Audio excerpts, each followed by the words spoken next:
दिवाली से पहले जीएसटी में मेजर रिफॉर्म्स अनाउंस करके मानो सीतारामन जी ने लोगों का दिल जीत लिया। टूथपेस्ट से लेकर एसी सीमेंट तक सब कुछ सस्ता हुआ। 56 जीएसटी काउंसिल की मीटिंग में डिसाइड किया गया कि जो कॉमन यूज की चीजें हैं उनको सस्ता किया जाएगा।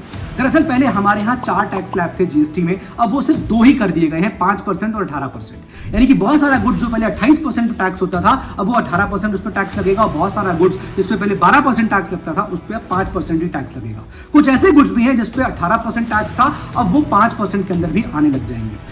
एक और टैक्स स्लैब है दैट इज 40% का, जिसपे कुछ सिंपल गुड्स जैसे कि तंबाकू वगैरह का टैक्स किया जाएगा। कुछ लग्जरी कार्स हैं तो वो भी 40% पे टैक्स करी जाएंगे। अब ऐसे भी कुछ यहाँ पर गुड्स हैं जिसपे 0% टैक्स हो गया है, जैसे कि लाइफ सेविंग मेडिसिन 33 ऐसी हैं जिसपे 0% टैक्स होगा। किसी इंडिविजुअल का हेल्थ इंश्योरेंस 0% टैक्स होगा। पनीर, रोटी, चपाती, पराठा, ये सब पे 0% टैक्स होगा। हालांकि गवर्नमेंट ने इलेक्ट्रिक व्हीकल के ऊपर टैक्स 5% रिटेन किया है। दोस्तों ये सारे रिफॉर्म्स जो है वो 22 सितंबर से लागू हो जाएंगे। अब गवर्नमेंट ऐसा क्यों कर रही है? गवर्नमेंट का कहना यह है कि देखिए इससे कंजम्पशन इंक्रीज होगा, कंजम्पशन इंक्रीज होता है तो डिमांड बढ़ती है, उससे प्रोडक्शन बढ़ता है और कंट्री की जीडीपी इंक्रीज होती है। और दूसरी बात, टैक्स बॉयंसी बढ़ेगी, यानी कि टैक्स बेस जो है वो इंक्रीज हो जाएगा। मान लीजिए कोई गुड था जो पहले 28% पे टैक्स होता था, वो कोई आदमी नहीं ले रहा होगा कि इस पर टैक्स बहुत है, अब वो अगर 18% में आ जाएगा यानी चीज सस्ती हो जाएगी तो वो व्यक्ति भी टैक्स देने लग जाएगा गुड्स खरीदेगा तो इस तरह से टैक्स बेस वाइड हो जाएगा और जो सरकार का रेवेन्यू है वो वहीं का वहीं बना रहेगा।